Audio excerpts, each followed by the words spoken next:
सी 191 अध्याय 191 निंगजुआन से दोबारा मुलाकात। पब फ्यूचर द्वारा विज्ञापन। जियो हुलोंग ने कई प्रश्न पूछे और आइस बीस्ट हॉल के विशेषज्ञों से बहुत सी चीजें सीखने को मिली। उन्होंने छाया से उन दो अधिकती शक्तियों के बारे में सीखा जो जिन परिवार और झोओ परिवार का समर्थन कर रहे थे। उन्हें पता चला कि आइस बीस्ट हॉल के लगभग सभी वरिष्ठ विशेषज्ञों को इन दोनों सेनाओं का सामना करने के लिए भेजा गया था। जियो हुलोंग को यह भी पता चला कि ये लोग कुछ छोटे संतों और एक प्रमुख संत के बलिदान के साथ लेवल 7 फॉर्मेशन को तोड़ने के बाद जिन और जो परिवारों के लोगों के वापस आने के लिए स्कारलेट सिटी में इंतजार करने लगे थे। हालांकि कुछ ही समय बाद उन्होंने लोगों को डर के मारे असंख्य रक्त विमान पर्वतों से बाहर भागते हुए पाया। वे जिन और जो परिवारों को भी कोस रहे थे।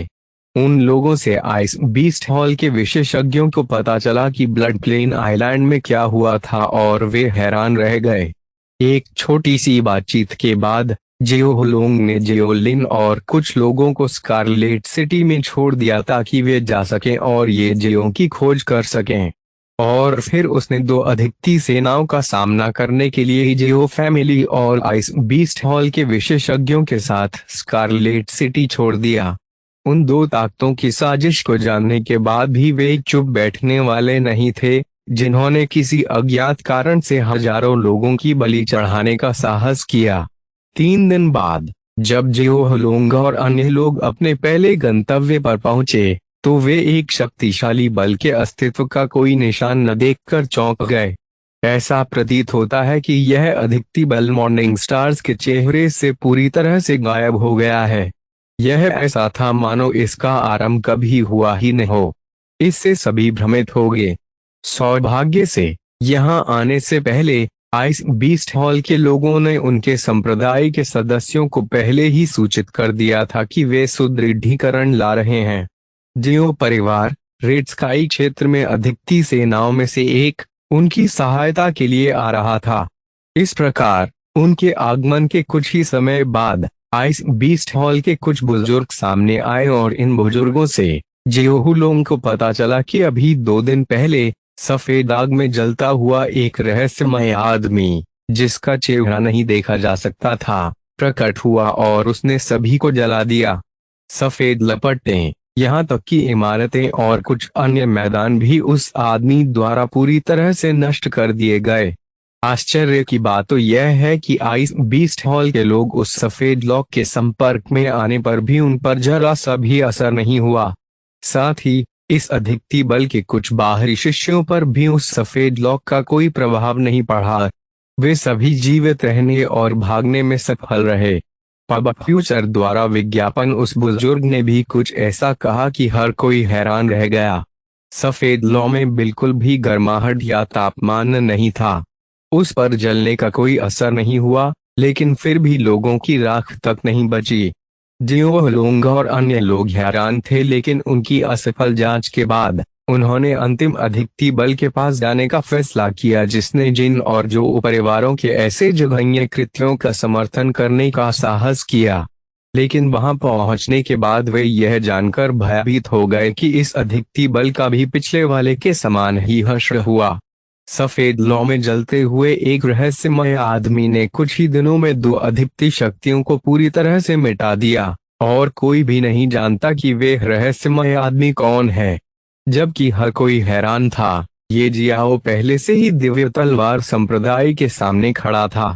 वह यहाँ निंगजुआन के लिए आया था, जिसने वह खजाना चुरा लिया था जो निकट भविष्य में उसका होने वाला था।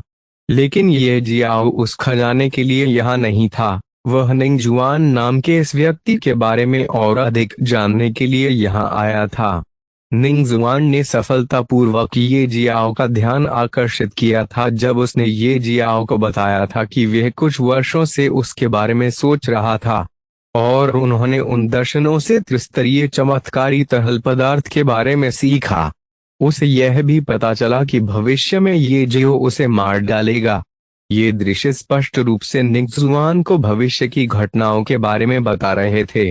ये जियो इस बात को लेकर उत्सुक थी कि निंगजुआन को ये सपने क्यों आ रहे थे। वह निंग जुआन को क्यों मारेगा?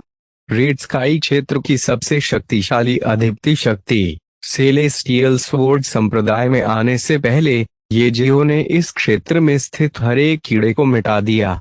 उनका पहला लक्ष्य जिन परिवार और झोओ परिवार का समर्थन करने वाली दो अद्वितीय सेनाएं थीं। चूंकि उन्होंने कीड़ों से भरे उन दो परिवारों का समर्थन करने का साहस किया था और उनका उद्देश्य एक स्वर्गीय दानव को जगाना था, यह स्पष्ट था कि वे दोनों सेनाएं भी कीड़ों से भरी हुई थीं। पब फ्यूचर द्वारा विज्ञापन और इस तरह वे ये जियाओ का पहला लक्ष्य बन गए। ये जियो ने उन्हें यूनिवर्स एसेंस फ्लेम से जलाकर शून्य कर दिया और ऐसा करते समय उन्होंने अपना चेहरा छिपाने के लिए यूनिवर्स एसेंस फ्लेम कवच पहना था, जो यूनिवर्स एसेंस फ्लेम के नौ रूपों के पहले रूप से उत्पन्न हुआ था ताकि वे अपनी पहचान भी छिपा सकें। इसके अलावा कीड़ों से भरी दो प्रमुख ताकतों को खत्म करते समय ये जियो ने किसी भी इंसान को कोई नुकसान नहीं पहुंचाया। मुझे लगता है कि आपको इस पर एक नजर डालनी चाहिए। उसके बाद उन्होंने मॉर्निंग स्टार्स के साथ संवाद किया और लाल आकाश क्षेत्र में स्थित सभी कीड़ों का स्थान प्राप्त किया। फिर उसने रेड स्काई क्षेत्र के भीतर हर जगह टेलीपोर्टिंग करते हुए उन्हें पूरी तरह से मिटा दिया और ऐसा करने के बाद वह दिव्य तलवार संप्रदाय में आया। यह निंग जुआन से मिलने का समय था। जब ये जियाओ दिव्य तलवार संप्रदाय के राजसी द्वार के पास पहुंचा तो वे मदद नहीं कर सका, लेकिन गहरी सांस ली और चुपचाप अपना सिर हिलाया। ऐसा इसलिए है क्योंकि वे न केवल मुख्य द्वार के ऊपर खुदे हुए 3 शब्दों सेलेस्टियल स्वॉर्ड से दबाव महसूस कर सकता था, बल्कि वे इन 3 शब्दों में तलवार के रास्ते की गहरी समझ भी महसूस कर सकता था। वह बता सकते थे कि यदि किसी ने इन 3 शब्दों का निरीक्षण करने के लिए अपनी दिव्य भावना का उपयोग करने की कोशिश की तो न केवल उनकी दिव्य भावना पूरी तरह से चकनाचूर हो जाएगी, बल्कि उनकी आत्मा भी घायल हो जाएगी। रुको। मुख्य द्वार पर मौजूद 2 गार्डों ने ये जियाओ को रोका और कठोर स्वर में पूछा, आप दिव्य तलवार संप्रदाय के शिष्य नहीं हैं? अपना व्यवसाय बताएं। पब फ्यूचर द्वारा विज्ञापन। मुझे यहाँ निंग जुआन नाम के एक व्यक्ति ने आमंत्रित किया था। उसने मुझे दिव्य तलवार संप्रदाय में उसकी तलाश करने के लिए कहा था। क्या आप उसे एक संदेश भेज सकते हैं और उसे बता सकते हैं कि लिंग शाओलोंग आया है? ये जियाओ ने दोनों गार्डों के लिए चीजें मुश्किल नहीं बनाई और यहाँ आने का अपना उद्देश्य बताया। दोनों गार्डों ने सिर हिलाया और उनमें से एक ने तुरंत एक टोकन निकाला और एक संदेश भेजा। टोकन वापस रखने के बाद उसने ये जियाओ से कहा कि कोई उसे लेने आएगा। जल्द ही निंग जुआन मुख्य द्वार पर दिखाई दी। जब दोनों गार्डों ने निंग जुआन को व्यक्तिगत रूप से आते देखा तो वे चौंक गए। उन्होंने निंग जुआन को सीनियर ब्रदर कहकर जल्दी से बधाई दी। बाद में ये जियाओ को पता चला कि निंग जुआन दिव्य तलवार संप्रदाय का मुख्य शिष्य बन गया है। निंग जुआन जल्द ही ये जियाओ को हवेली के अंदर ले आया और उसके लिए एक कप चाय डाली। फिर उसने बोलना शुरू किया, मुझे लगता है कि आप इस मामले में हैं। ये जियाओ ने सिर हिलाया लेकिन कुछ नहीं बोला। उसने चुपचाप चाय का एक घूंट घटक लिया और उसका असर महसूस कर हैरान रह गया। इस चाय ने वास्तव में उसके दिमाग को थोड़ा स्पष्ट कर दिया, जिससे उसे एक आरामदायक एहसास हुआ। निंग जुआन ने आखिरकार बोलना शुरू किया, दरअसल मुझे 9 साल पहले भविष्य के सपने आने शुरू हुए थे। उस समय मैं सिर्फ एक भिखारी था। भिखारी। ये जियाओ ने आश्चर्य से अपनी भौहें ऊपर उठाईं। ऐसा इसलिए है क्योंकि स्वर्ग में उसका प्रारंभिक बिंदु भी एक भिखारी था। जीवित रहने और जीवित रहने के लिए उसे भीख मांगने की भी आदत थी। निंग जुआन ने सिर हिलाया और जब उसने ये जियाओ का स्तब्ध चेहरा देखा तो उसे कोई आश्चर्य नहीं हुआ। फिर उन्होंने आगे कहा, केवल 9 वर्षों में मैं बिना खेती के एक भिखारी से एक मामूली संत बनने में कामयाब रहा, और यह सब उन दर्शनों के कारण है जो मुझे प्राप्त हो रहे हैं। उन दर्शनों ने मुझे कई खजानों का स्थान बताया जिसके परिणाम स्वरूप आसमान छू गया मेरी शक्ति और साधना का उदय। और अचानक कुछ साल पहले मुझे आपके बारे में सपने आने लगे। मैंने उन दृश्यों से कई चीजें सीखी, यहाँ तक कि कुछ शक्तिशाली साधना तकनीकें, युद्ध कौशल और यहाँ तक कि अद्वितीय कौशल भी। मैंने 3 परतों वाले चमत्कारी तरल पदार्थ के बारे में भी सीखा। अब से कुछ वर्ष बाद आप एक महान संत क्षेत्र योद्धा होंगे और रक्त सागर में जाने के बाद आपने रक्त भक्षण नामक एक अद्वितीय कौशल को समझ लिया होगा और उसमें मौजूद सभी रक्त को निगल लिया होगा। रक्त सागर अंततः तुम्हारा उत्थान स्वर्गीय संत क्षेत्र के लिए खेती। और मैंने उन दृश्यों से यह भी सीखा कि 2 चोरों के साथ सुबह के सितारों की भूमि से दूसरी भूमि पर जाने से पहले आप मुझे मार डालेंगे। तभी मैंने योजना बनाई कि मैं आपके हाथों न मारा जाऊं, क्योंकि भविष्य में आप मुझे मार डालेंगे। इसलिए मैंने बिना किसी हिचकिचाहट के आपका खजाना लूटने का फैसला किया। वास्तव में मैंने भविष्य में आपको मारने की भी योजना बनाई थी, लेकिन जब मैंने आपसे मिलकर मुझे ये एहसास हुआ कि आप एक बुरे व्यक्ति की तरह नहीं दिखते जो मनोरंजन के लिए हत्या करता है। चूंकि यही मामला है, सवाल यह है कि आप भविष्य में मुझे क्यों मारेंगे, मुझे जवाब चाहिए। इसलिए मैंने तुमसे कहा कि तुम यहाँ आओ और मुझसे मिलो। पब फ्यूचर द्वारा विज्ञापन को फायदान आपके लिए और अधिक अध्याय लाने में सहायता के लिए हमारा समर्थन करें। संपर्क करें साइट मैप दान करें सीट 192 अध्याय 192 सब कुछ जुड़ा हुआ है। पब फ्यूचर द्वारा विज्ञापन। निंग जुआन को आश्चर्य हुआ जब उसने 2 गार्डों को यह कहते हुए सुना कि लिंग शियाओलोंग नाम का एक व्यक्ति उससे मिलने आया है। चूंकि लिंग जियाओलोंग यहाँ था, इसका मतलब है कि उस अंधेरे राक्षसी भंवर के साथ सामने आई समस्या से निपट लिया गया था। निंग जुआन समझ नहीं पाया कि लिंग शियाओलोंग ने यह कैसे किया, लेकिन चूंकि वे पहले से ही यहाँ था, निंग जुआन ने जाने में संकोच नहीं किया और व्यक्तिगत रूप से मुख्य द्वार से लिंग शियाओलोंग का स्वागत किया। और लिंग शियाओलोंग के साथ थोड़ी बातचीत के बाद उसने लिंग शियाओलोंग को बताना शुरू कर दिया कि पिछले कुछ वर्षों में उसके साथ क्या हो रहा था। निंग जुआन ने लिंग शियाओलोंग को बताया कि उसने उस खजाने को क्यों निशाना बनाया जो लिंग शियाओलोंग का होना चाहिए था।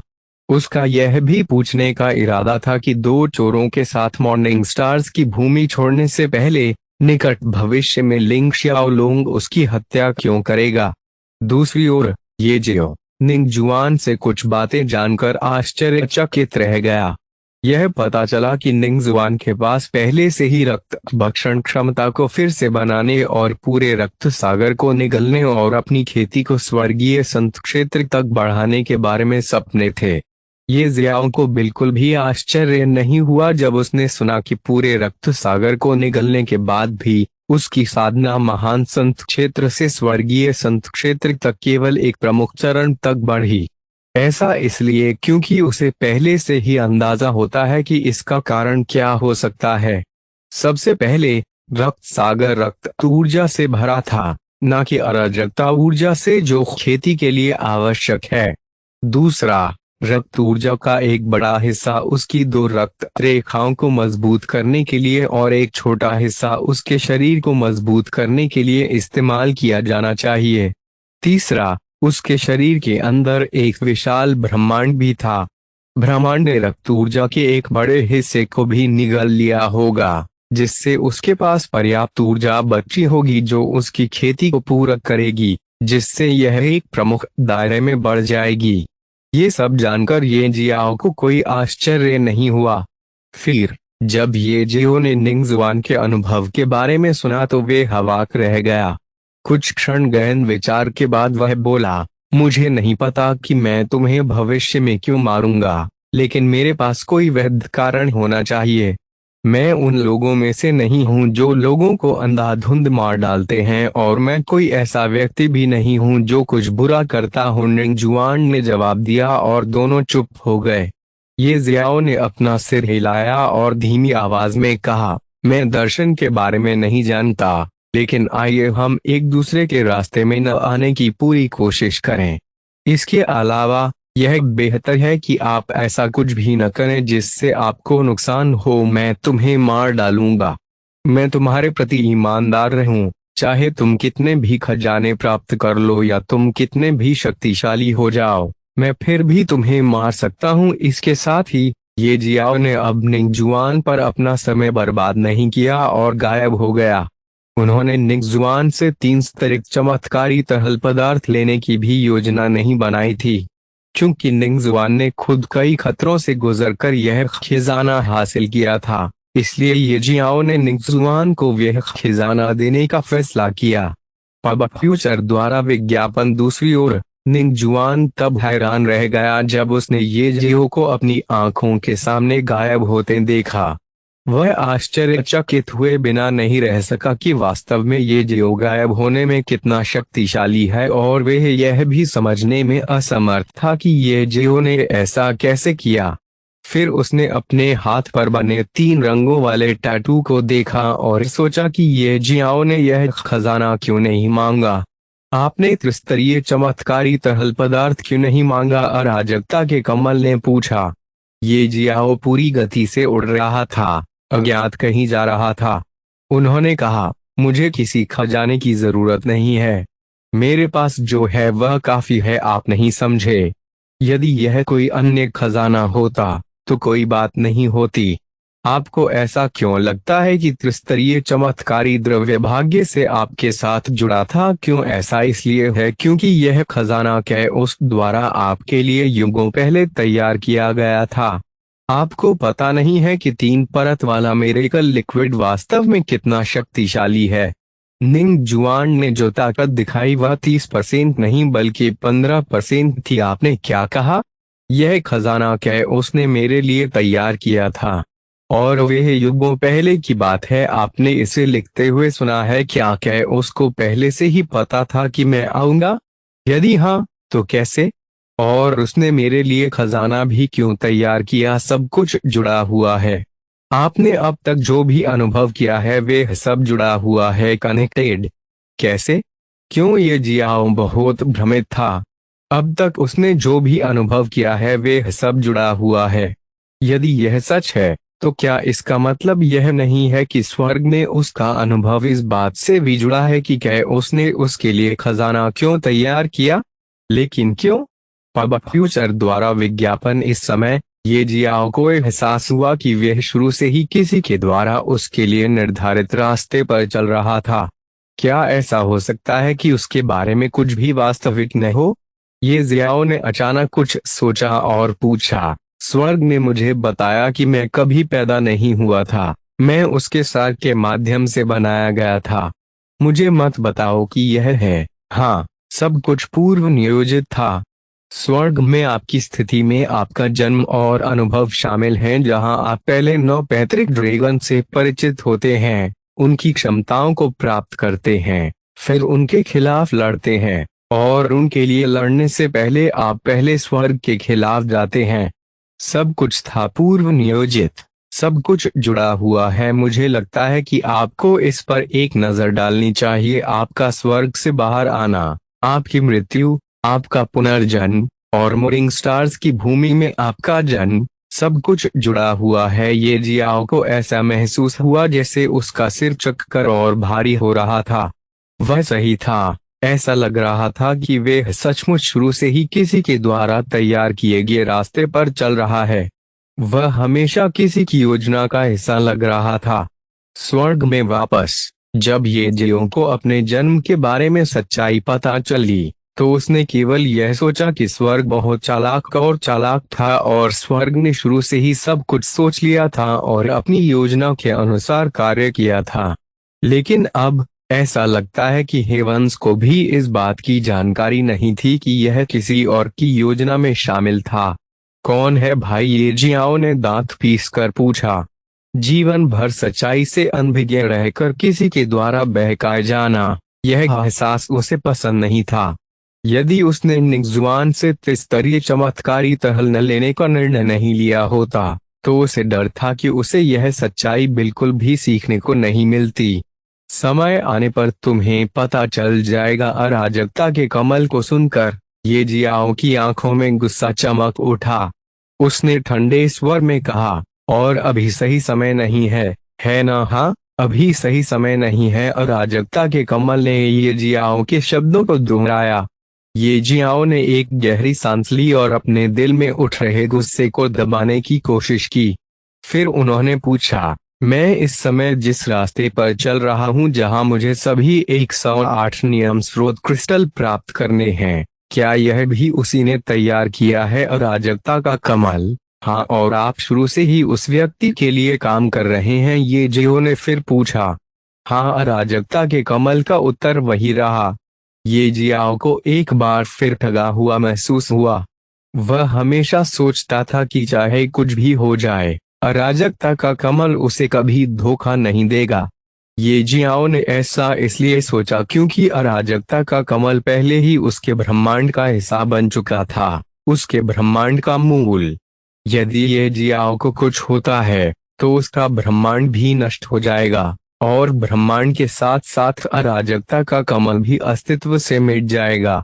यहाँ तक कि जब स्वर्ग से बाहर आने के बाद ये जियो की मृत्यु हो गई, अगर अराजकता के कमल ने ये जियो की आत्मा को नष्ट होने से नहीं बचाया होता, तो उसकी सच्ची मृत्यु के साथ उसका ब्रह्मांड भी नष्ट हो गया होता।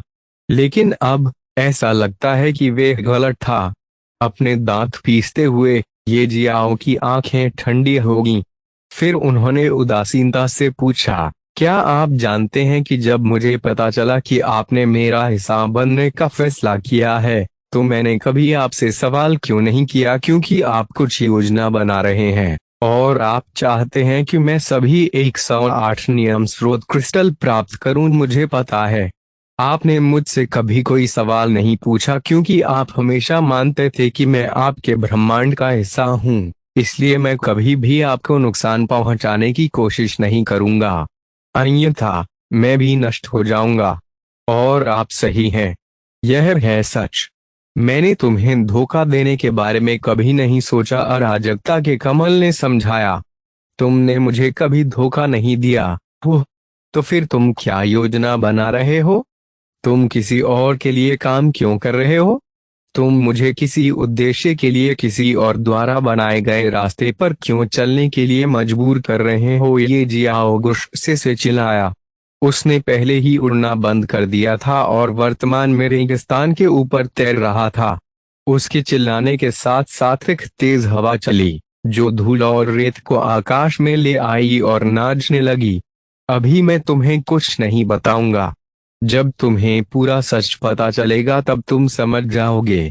उस समय तुम्हें पता चलेगा कि मैंने तुम्हें कभी धोखा नहीं दिया।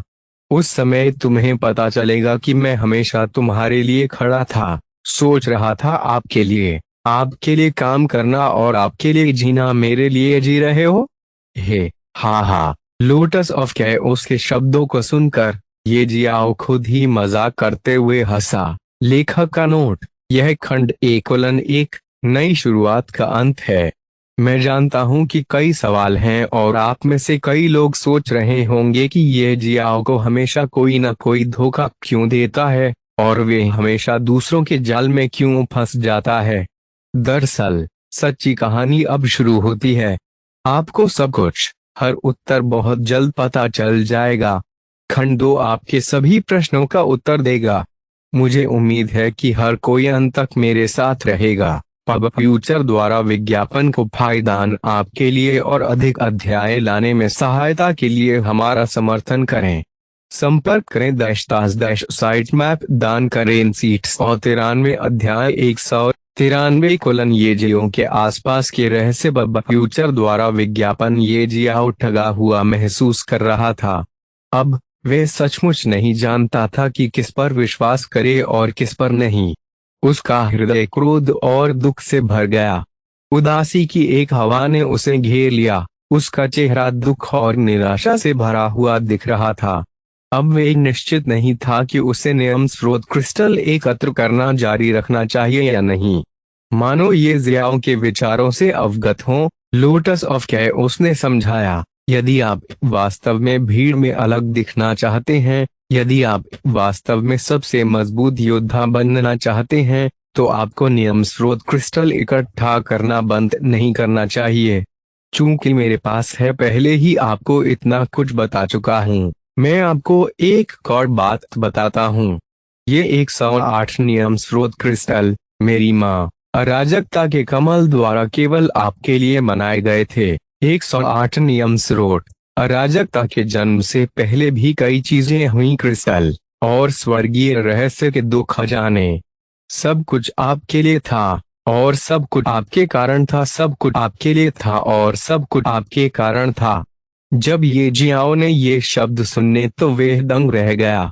उन्हें इस सरल वाक्य में समझ से परे जानकारी छिपी हुई महसूस हुई, लेकिन गहराई उनकी समझ के स्तर से कहीं अधिक थी। वह इस वाक्य की गहराई को समझने में असमर्थ था, केवल इसका सरलतम अर्थ ही समझ पा रहा था। ऐसा लग रहा था जैसे उसने किसी बहुत ही रहस्यमय चीज को छू लिया हो, लेकिन केवल एक सेकंड से भी कम समय के लिए, और इससे उसका दिमाग चकरा गया। उसे लगा कि उसका सिर इतना भारी हो गया है कि वह किसी भी समय फट सकता है। मैं और कुछ नहीं बताऊंगा।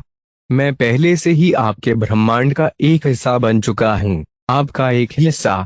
इससे कोई फर्क नहीं पड़ता कि आप मेरे बताए रास्ते पर चलना जारी रखते हैं या अन्य सामान्य योद्धाओं की तरह खेती करते हैं, मैं हमेशा आपके लिए मौजूद रहूंगा।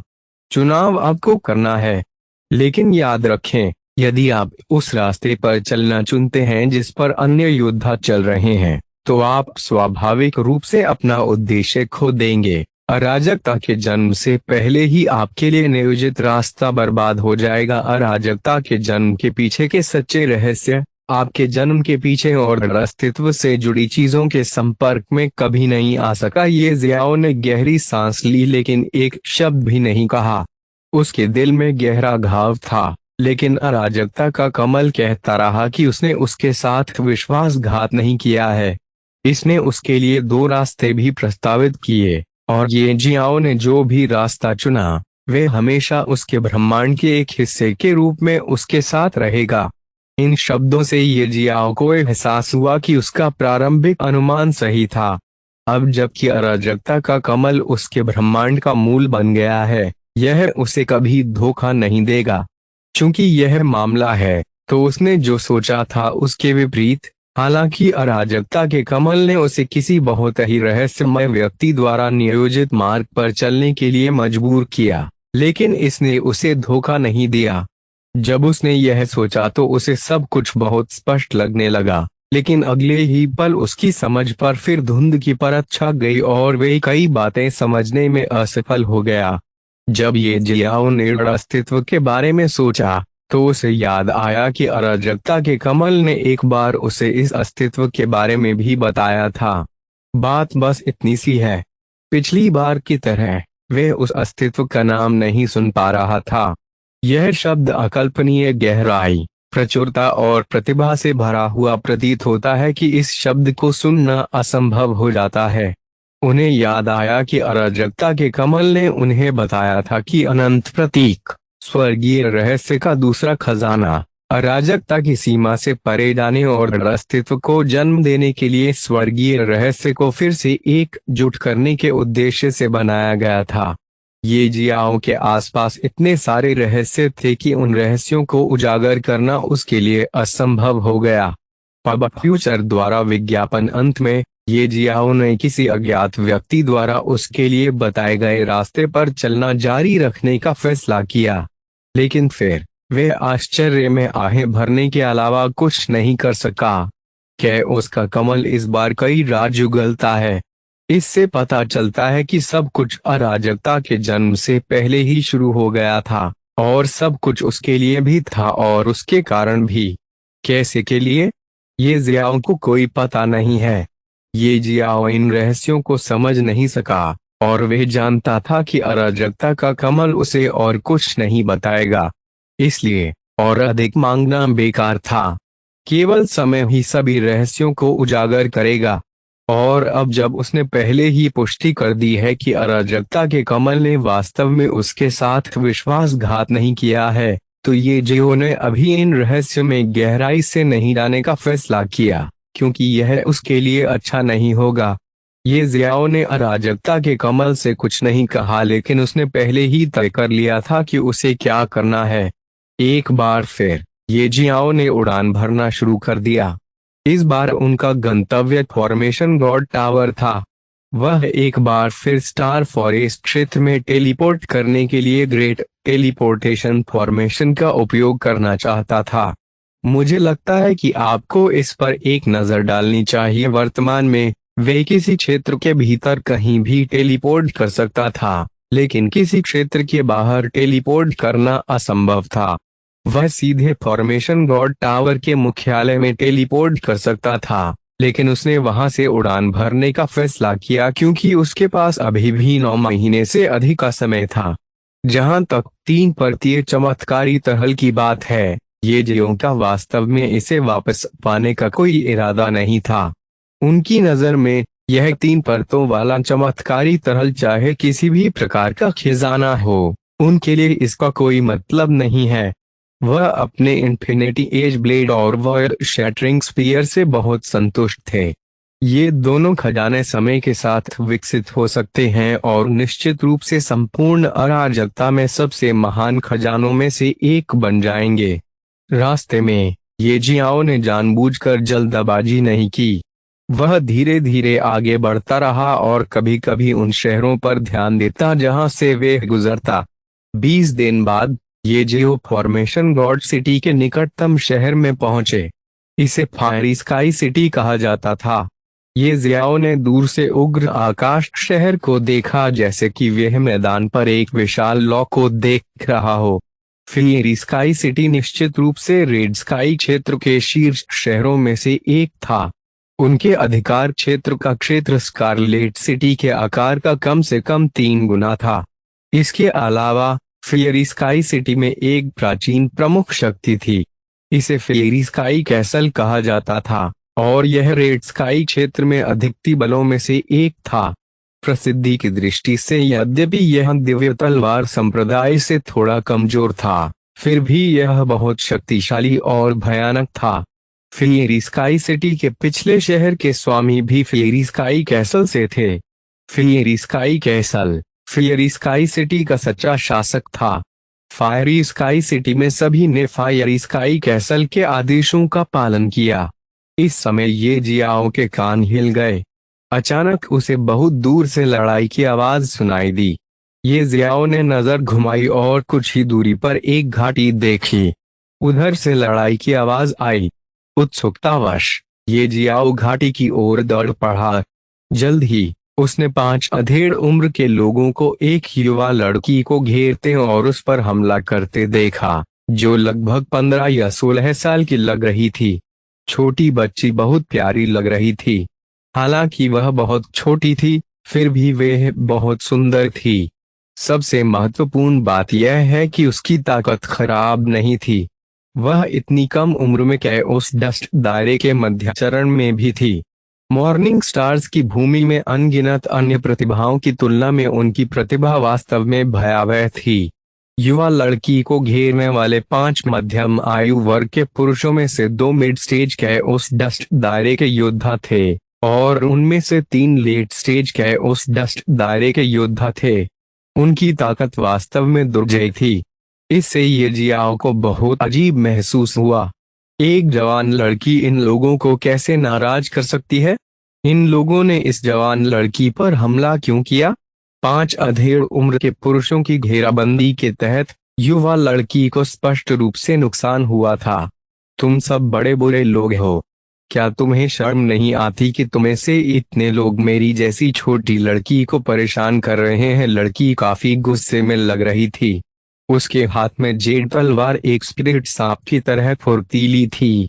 जैसे ही उसने हमला किया, उसकी फुर्तीली तलवार ने सभी मध्यम आयु वर्ग के पुरुषों के जीवन को खतरे में डाल दिया, जिससे उन्हें चकमा देने की पूरी कोशिश करनी पड़ी। सबसे बुजुर्ग आदमी ठंडे स्वर में चिल्लाया, आपने मेरे यंग मास्टर को अपंग कर दिया। हमें आपको वापस लाने का आदेश दिया गया था। हमें परवाह नहीं है कि आप कौन हैं। चूंकि आपने मेरे यंग मास्टर को अपंग कर दिया है, इसलिए आपको इसकी कीमत चुकानी होगी।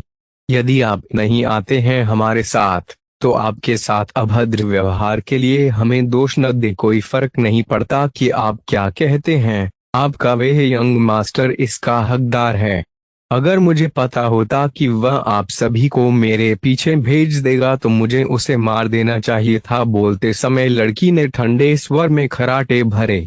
पांचों अधेड़ उम्र के लोगों ने लड़की की बातों को पूरी तरह से नजरअंदाज कर दिया। उन्होंने अपने हमलों की गति बढ़ा दी। जाहिर है वे अब उसे अपने साथ आने के लिए मनाने वाले नहीं थे।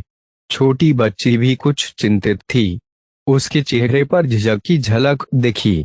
पब फ्यूचर द्वारा विज्ञापन को फायदान आपके लिए और अधिक अध्याय लाने में सहायता के लिए हमारा समर्थन करें। संपर्क करें साइट मैप दान करें सीट 194 अध्याय 194 लिंक यू पब फ्यूचर द्वारा विज्ञापन। युवा लड़की की आंखों में झिझक की झलक उठी। वह किसी बात को लेकर चिंतित लग रही थी और फिर उसकी आंखों में दृढ़ संकल्प की झलक दिखाई दी और उसकी उंगली हल्की सुनहरी रोशनी से चमक उठी। ये जियाओ का आकर्षण तुरंत उसकी उंगलियों की ओर आकर्षित हो गया। वह उस फीकी सुनहरी रोशनी से कुछ महसूस कर सकता था और जैसे कि ये जियाओ के अनुमान की पुष्टि करने के लिए उसने हवा में अजीब पात्रों को चित्रित करना शुरू कर दिया। दिव्य शिलालेख। यह युवा लड़की वास्तव में एक दिव्य शिलालेख मास्टर थी। इसका मतलब केवल यह हो सकता है कि जब गठन की बात आती है तो वे बहुत प्रतिभाशाली है। इतनी प्रतिभाशाली कि उसे संरचनाओं को सीखने में अपना समय बर्बाद करने के बजाय सीधे दैवीय शिलालेख सीखने के लिए प्रोत्साहित किया गया था। ये जियाओ ने यह भी समझा कि एक दिव्य शिलालेख मास्टर की स्थिति बहुत ऊंची और अद्वितीय है। अगर इतनी कम उम्र की लड़की पर बुरे लोगों की नजर पड़ जाए तो वे निश्चित रूप से उसे पकड़ने और कैद करने की पूरी कोशिश करेंगे और फिर उसे अपने फायदे के लिए दैवीय शिलालेखों का उपयोग करने के लिए मजबूर करेंगे। आखिरकार वह इस समय अकेली थी और उसकी ताकत उतनी अधिक नहीं थी। फिलहाल वह अपनी सुरक्षा नहीं कर सकी। यह सब जानकर ये जियाओ ने तुरंत कार्यवाही करने का फैसला किया। वह चमका और उन सब लोगों के सामने आ गया। ये जियाओ की उपस्थिति ने स्वाभाविक रूप से 6 लोगों का ध्यान आकर्षित किया। उन सभी ने ये जियाओ की ओर देखा। उसी समय युवा लड़की ने हवा में चुपचाप जो कर रही थी उसे रोक दिया और उत्सुकता से ये जियाओ की ओर देखा। ये जियाओ ने 5 अधेड़ उम्र के पुरुषों की ओर देखा और बोला, क्या आपको नहीं लगता कि आप सभी का उसे धमकाने के लिए हाथ मिलाना बहुत अपमानजनक है? अगर यह बात फैलती तो केवल आप लोग ही नहीं फैलते अपमानित हुआ, लेकिन आपके पीछे की शक्तियां भी। युवा लड़की ने ये जियाओ की ओर देखा। उसने ये जियाओ की ओर सिर हिलाया और मासूमियत से बोली, ये लोग वास्तव में बुरे हैं। आपको उन्हें सबक सिखाने में मेरी मदद करनी चाहिए। पब फ्यूचर द्वारा विज्ञापन। उसने एक छोटी मासूम लड़की की तरह व्यवहार किया। न जाने यह कैसी दुनिया है। जब ये जियाओ ने उसे इस तरह का व्यवहार करते देखा तो उसका मुंह हिल गया। यह पहली बार था जब ये जियाओ की मुलाकात ऐसे चरित्र वाली किसी लड़की से हुई थी। 5 अधेड़ उम्र के लोगों की नजर ये जियाओ पर पड़ी। चिल्लाते हुए सबसे बुजुर्ग व्यक्ति की अभिव्यक्ति ठंडी हो गई। यह हमारा व्यवसाय है, इसमें शामिल ना हो। यह कोई ऐसी चीज नहीं है जिसमें आप हस्तक्षेप कर सकते हैं। क्या होगा अगर मैं शामिल होने पर जोर दूं? ये जियाओ ने अपनी आंखों में दिलचस्पी दिखाते हुए पूछा। 5 अधेड़ उम्र के पुरुषों के चेहरे ठंडे पड़ गए। उन्होंने ये जियाओ को उदास आंखों से देखा। तो फिर आप मौत को दावत दे रहे हैं? अगर आप हीरो बनना चाहते हैं तो आपको पहले इस बात पर विचार करना होगा कि क्या आप में ऐसा करने की ताकत है। एक अधेड़ उम्र के व्यक्ति ने ये जियाओ की ओर इशारा किया और गुस्से से चिल्लाया। वे सभी के उस डस्ट दायरे के योद्धा थे और उनकी शक्ति में उनका स्थान बहुत ऊंचा था। तथ्य यह है कि ये जियाओ ने उनके व्यवसाय में हस्तक्षेप करने का साहस किया, जिससे वे क्रोधित हो गए। ये जियाओ उस युवा लड़की से ज्यादा उम्र की नहीं लग रही थी। वह अभी 17 साल का ही होने वाला था। यदि तुम मरना चाहते हो तो मैं तुम्हारी इच्छा पूरी करूंगा। अधेड़ उम्र के एक आदमी ने बोलते हुए कहा कि उसके पास एक काली भारी तलवार थी और उसने ये जियाओ पर हमला कर दिया। तलवार की आभा एक विशाल पर्वत की तरह थी क्योंकि वह ये जियाओ पर दबाव डाल रही थी। उसने अपनी तलवार से वार किया। वह ये जियाओ की जान लेना चाहता था। ये जियाओ ने अपना हाथ घुमाया और एक रोशनी चमक उठी। प्रकाश की गति बेहद तेज थी, इतनी तेज कि कोई भी समय पर प्रतिक्रिया नहीं कर सका। रोशनी सीधे उस अधेड़ उम्र के व्यक्ति की तलवार पर लगी जिसने उस पर हमला किया था। एक जबरदस्त विस्फोट हुआ जिससे अधेड़ उम्र का व्यक्ति उड़ गया। जमीन पर गिरने से पहले वह 30 मीटर से अधिक तक उड़ गया, जिससे एक छोटा सा गड्ढा बन गया। जैसे ही वह उतरा, अधेड़ उम्र के व्यक्ति ने मुंह से बड़ा सा खून उगल दिया। उन्हें काफी गंभीर चोट लगी थी। जिस तरह से उसने ये जियाओं को देखा वह बेहद अजीब हो गया। बाकी चारों के हाव भाव एकदम बदल गए। उन्होंने ये जियाओं को आश्चर्य से देखा। उसकी शक्ति इतनी प्रबल कैसे हो सकती है? पब फ्यूचर द्वारा विज्ञापन उसके एक ही हमले ने उस डस्ट दायरे के एक योद्धा को गंभीर रूप से घायल कर दिया था। ये कैसी ताकत थी? क्या ऐसा हो सकता है कि ये जो पहले से ही उस स्पिरिट दायरे का योद्धा था? लेकिन यह कैसे संभव हुआ? वह इतना छोटा था, शायद पूरे रेड स्काई क्षेत्र में इतना युवा उस स्पिरिट रियलम योद्धा नहीं था। नहीं, मॉर्निंग स्टार्स की पूरी भूमि में।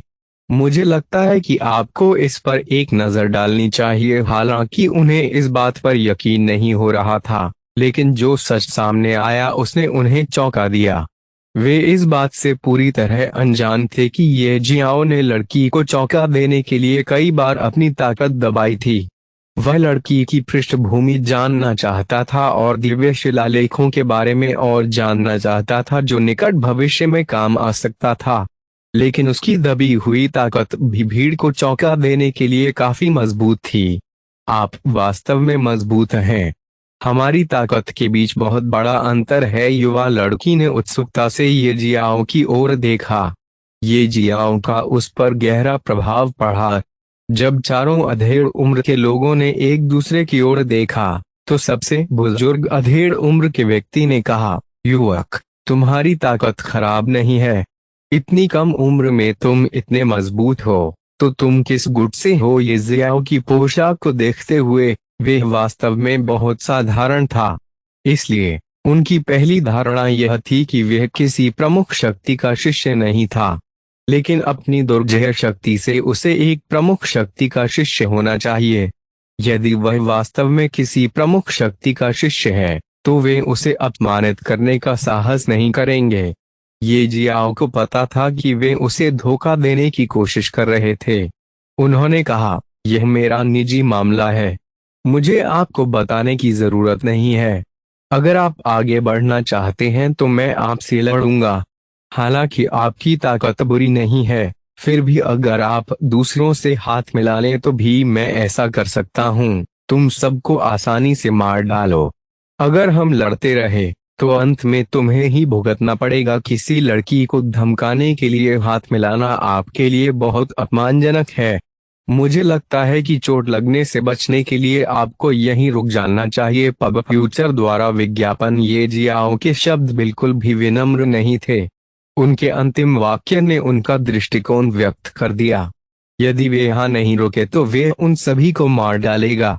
उसकी बातों से स्वाभाविक रूप से चारों आदमियों के चेहरे खराब हो गए। उन्हें इस तरह एक युवक द्वारा धमकी कैसे दी जा सकती है?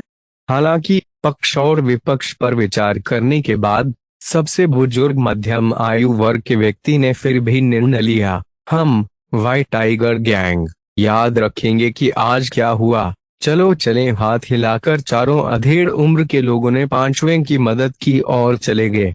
White tiger gang. ये जियाओ ने इस शक्ति के बारे में पहले कभी नहीं सुना था।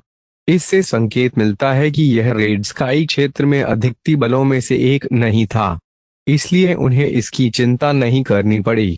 अगर ऐसा होता तो भी ये जियाओ को कोई परवाह नहीं होती। धन्यवाद। मेरा नाम लिंग यू है। आपका नाम क्या है? युवा लड़की मुस्कुराते हुए आगे बढ़ी और ये जियाओ को थपथपाया। उसकी मुस्कान बहुत प्यारी थी, खिलती हुई लिली की तरह। उनका हंसमुख व्यक्तित्व भी बहुत प्रभावशाली था। इसके अलावा उसके शरीर से वास्तव में बहुत ताज़ा खुशबू निकल रही थी। वह नहीं जानता था कि यह उसके शरीर की खुशबू है या मसालों की गंध। लिंग ये जियाओ ने चुपचाप अपना नाम दोहराते हुए कहा, हमारे उपनाम एक जैसे हैं। मेरा नाम लिंग श्याओलोंग है। थोड़ा सा भी न्यायप्रिय व्यक्ति ऐसा ही कुछ करेगा। वाह, हमारे उपनाम वास्तव में एक जैसे हैं। साथ ही आप काफी विनम्र हैं। लेकिन मैं देख सकता हूं कि आप पाखंडी नहीं हो रहे हैं। लिंग यू ने मधुरता से मुस्कुराते हुए कहा। ये जियाओ भी मुस्कुराए बिना नहीं रह सका। ये लड़की वाकई बहुत सीधी बात करती थी। ये जियाओ भी लिंग यू के बारे में उत्सुक था। लिंग यू केवल 16 साल की थी, लेकिन उसकी ताकत इस स्तर तक पहुंच गई थी। यदि वह वास्तव में लाल आकाश क्षेत्र से थी, तो वे अवश्य ही अधिपति शक्तियों में से एक होगी, है ना? ऐसा लगता है कि लिंग यू ने ये जियाओ के विचारों को समझ लिया है। उसने ये जियाओ की ओर एक चंचल इशारा किया और कहा, बेतुके अनुमान मत लगाओ। मैं रेड स्काई क्षेत्र से नहीं हूँ, लेकिन मैं आपको यह नहीं बताऊंगी कि मैं कहाँ से आई हूँ। आप कोशिश कर सकते हैं और अनुमान लगा सकते हैं। यदि आप अनुमान लगा सकते हैं तो करीब आ सकते हैं। बस मैं तुम्हें बता सकता हूँ। ये जियाओ चौंका, लेकिन फिर उसने कहने से पहले अपना सिर हिलाया। मैं अनुमान लगाने में बहुत आलसी हूँ। लिंग यू मुंह सिकोड़ रहा था और थोड़ा नाखुश दिख रहा था। उसने कहा, आप वास्तव में मुझे कोई चेहरा नहीं देते हैं। चूंकि आप जानना नहीं चाहते हैं, तो आपको जानने की आवश्यकता नहीं है। आप फॉर्मेशन गॉड सिटी जा रहे हैं, ठीक है? चलो एक साथ चलते हैं। ये जियो इस समय स्तब्ध था। उन्होंने पूछा, तुम्हें कैसे पता कि मैं फॉर्मेशन गॉड सिटी जा रहा हूँ? स्पष्ट रूप से मैंने इसका अनुमान लगाया। आप ठीक उससे पहले प्रकट हुए थे जब मैं दिव्य शिलालेखों का उपयोग करने वाला था। आपने पहले ही अनुमान लगा लिया होगा कि मैं क्या करने वाला था, और अगर मैं उन 5 बुरे लोगों द्वारा पकड़ा जाता तो इसका मुझ पर क्या प्रभाव पड़ता। इससे यह भी पता चलता है कि आप एक अच्छे इंसान हैं। लिंग यू प्रसन्नतापूर्वक बोला। ये जियाओ अवाक रह गया। उसे उम्मीद नहीं थी कि यह लड़की पहले से ही सब कुछ जानती और अनुमान लगाएगी। वह एक तेज तरार छोटी लड़की थी। पब फ्यूचर द्वारा विज्ञापन को फायदान आपके लिए और अधिक अध्याय लाने में सहायता के लिए हमारा समर्थन करें। संपर्क करें साइट मैप दान करें। सीट 195 अध्याय 195 फीनिक्स रेस्तरां। चूंकि वे एक ही स्थान पर जा रहे थे, ये जियाओ ने उसे अस्वीकार नहीं किया। उसने उसके साथ बाकी यात्रा जारी रखने का फैसला किया। इसके अलावा उन्हें लगा कि लिंग यू एक बहुत ही दिलचस्प लड़की थी। वह जीवंत, प्यारी और बहुत स्मार्ट थी। इसके अलावा ये जियाओ को लगता रहा कि उस पर कुछ ऐसा है जिसे वह देख नहीं सकता। इसके साथ ही वह एक दिव्य शिलालेख मास्टर भी थी, और केवल यही बात फॉर्मेशन गॉड टावर में उनकी स्थिति को साबित करती है। यह साबित करता है कि वे फॉर्मेशन गॉड टावर में बहुत ऊंचे दर्जे के किसी व्यक्ति से संबंधित होनी चाहिए। वे दोनों एक रात फेयरी स्काई सिटी में रुकने के बाद अगले दिन फॉर्मेशन गॉड सिटी पहुंचे। रेड स्काई क्षेत्र का फॉर्मेशन गॉड सिटी बहुत कम पहाड़ों वाली समतल भूमि पर स्थित था। फॉर्मेशन गॉड सिटी की दीवारें 100 मील तक फैली हुई थीं, और हर दीवार पर कई खंडों में काम करते हुए जटिल संरचनाएं उकेरी गई थीं। प्रत्येक गठन की अपनी भूमिका होती है। इन संरचनाओं के कारण कोई भी फॉर्मेशन गॉड टावर को अपमानित करने की हिम्मत नहीं करता है। ये जियाओ को यह जानकर आश्चर्य हुआ कि रेड स्काई क्षेत्र का formation God city star one क्षेत्र और क्लाउडी स्काई क्षेत्र के फॉर्मेशन गॉड सिटी से काफी अलग था। कुछ दिनों की यात्रा के बाद ये जियो और लिंग यू फॉर्मेशन गॉड सिटी पहुंचे। नगर के फाटकों पर पहरेदार थे और वे बहुत सख्त थे। वे शहर में प्रवेश करने वाले हर व्यक्ति का निरीक्षण कर रहे थे। लोगों का एक लंबा समूह धीरे धीरे शहर में प्रवेश कर रहा था। ऐसा लगा कि शहर में निरीक्षण और सख्त हो गया है। बहुत जल्द ये जियो और जियो लिन ने निरीक्षण पास कर लिया और शहर में प्रवेश किया। शहर के अंदर उनकी पहली मंजिल कुछ खाने के लिए एक छोटा सा रेस्तरां था। जब वे रेस्तरां में दाखिल हुए तो उन्होंने कुछ देखा। इसी समय एक मेज के सामने दो व्यक्ति जमकर बहस कर रहे थे।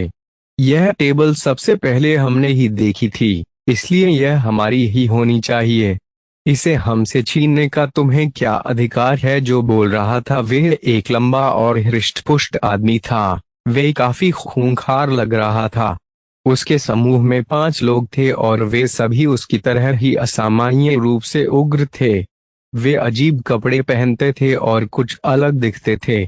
उनके हथियार या तो उनके हाथों में थे या उनकी पीठ पर रखे हुए थे। इसके अलावा इन 5 व्यक्तियों की आभा कमजोर नहीं थी और वे सभी प्रारंभिक चरण के दिव्य आत्मा चरण थे।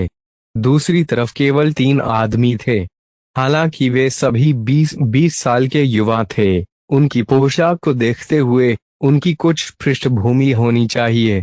ये सभी युवा प्रारंभिक चरण के अराजकता आत्मा क्षेत्र के योद्धा भी थे। उनका नेतृत्व करने वाला व्यक्ति हरे कपड़े पहने हुए था, जो देखने में ऐसा लग रहा था जैसे वह 20 वर्ष का हो। उसने बिल्कुल भी हार नहीं मानी और ठंडे स्वर में कहा, यह टेबल हमने सबसे पहले ली थी। क्या यह आपकी है क्योंकि आपने इसे पहले देखा था? क्या यह बहुत अनुचित नहीं है? उग्र आदमी ने कहा। अनुचित? चले जाओ या मुझे असभ्य होने के लिए दोषी मत ठहराओ, फिर हम देखना चाहेंगे कि आप क्या करना चाहते हैं। हरे वस्त्रधारी व्यक्ति में भी अभिमान था और उसने अपनी भौहें ऊपर उठा लीं। ऐसा लग रहा था जैसे वह नाराज हो गया हो। तुम मौत को दावत दे रहे हो। 5 हृष्टपुष्ट पुरुषों से एक शक्तिशाली जानलेवा आभा निकल रही थी और उनके शरीर से खून की गंध आ रही थी। एक वेटर ने लोगों के 2 समूहों को उपेक्षा की दृष्टि से देखा और उदासीनता से कहा, हर कोई, यह फीनिक्स रेस्तरां है। यह आपके लिए लड़ने की जगह नहीं है।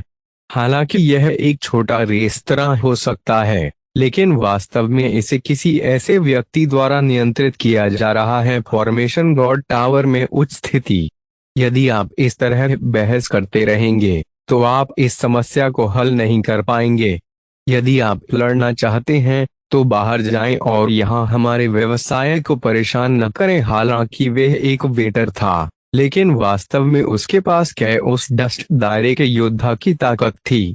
हालांकि उन्हें इन कैओस स्पिरिट दायरे के योद्धाओं की बिल्कुल भी परवाह नहीं थी।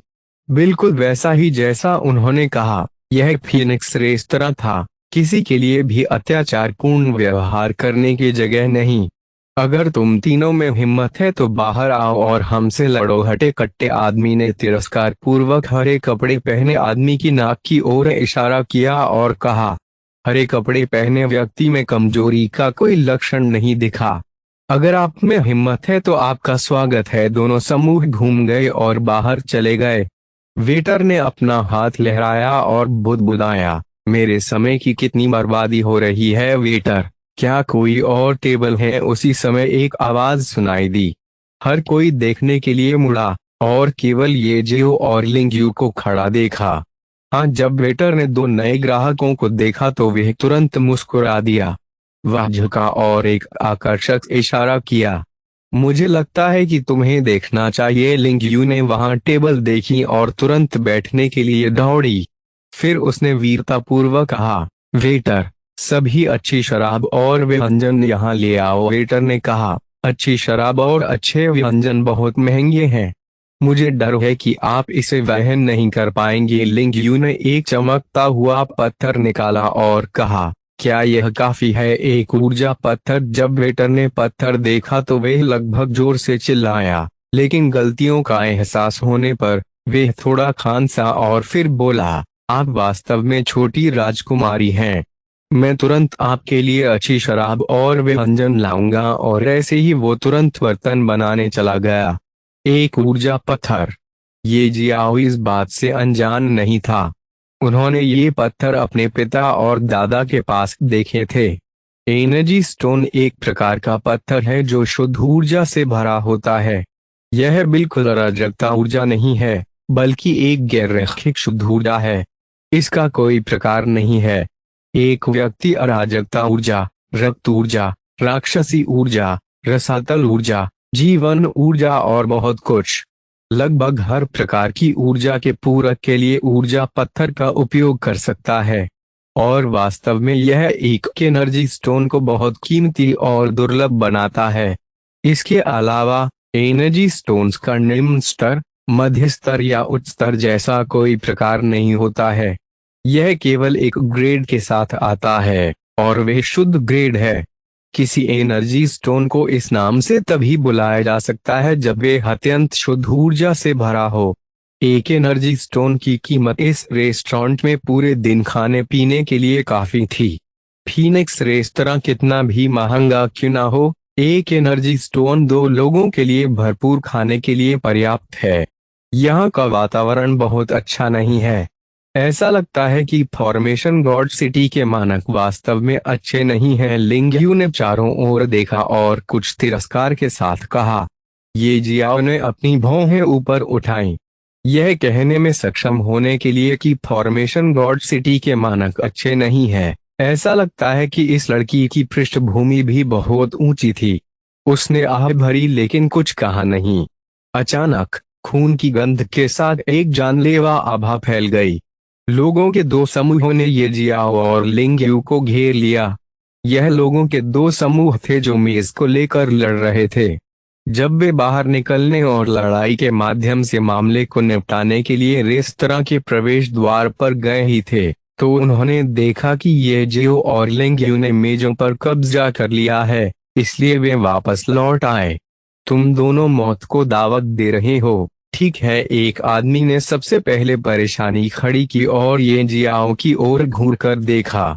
ये जियाओ थोड़ा सा घबरा गया और उसकी ओर देखने लगा।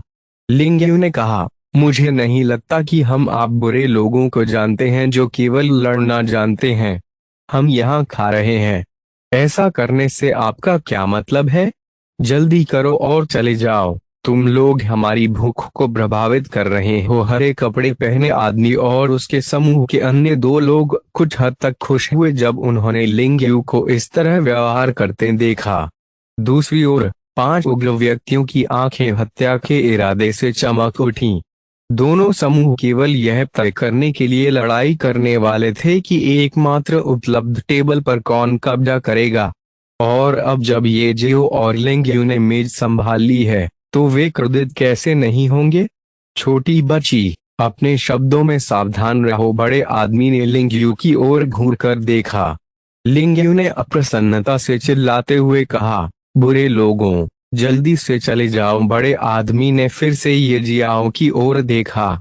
बच्चे, यह टेबल हमारी है, तुम्हें जल्दी से चले जाना चाहिए, अन्यथा तुम्हारा अंत अच्छा नहीं होगा। क्या तुम समझे? दफा हो जाओ, हमारे भोजन में खलल मत डालो। ये जियाओ ने बिना सिर घुमाए कहा। बाहरी लोगों के लिए यह उदासीनता अत्यधिक अवमानना और तिरस्कार थी। 5 हटे कट्टे आदमी जानलेवा आभा से भरे हुए थे, लेकिन ये जियाओ ने अपनी पलकें भी नहीं हिलाईं। इस उदासीनता ने हरे कपड़े वाले आदमी और अन्य 2 को उसकी प्रशंसा करने पर मजबूर कर दिया। इतनी कम उम्र में इतने शांत मन वाले युवक को देखना दुर्लभ था। आप लोग फिर ऐसा क्यों? क्या आप लोग बाहर जाकर अपनी निजी समस्याओं का समाधान नहीं कर सकते? मेरे विशिष्ट अतिथि के भोजन में खलल न डालें। यदि आप अभी नहीं गए, तो मुझे किसी को बुलाना पड़ेगा। इसी समय वेटर खाना लेकर आया और झुंझलाहट में 5 हटे कट्टे आदमियों की ओर हाथ हिलाया। 5 लोगों के चेहरे पर बदसूरत भाव थे, लेकिन उन्होंने फीनिक्स रेस्तरां में कोई परेशानी पैदा करने की हिम्मत नहीं की। को फायदान आपके लिए और अधिक अध्याय लाने में सहायता के लिए हमारा समर्थन करें। संपर्क करें _ साइट मैप दान करें।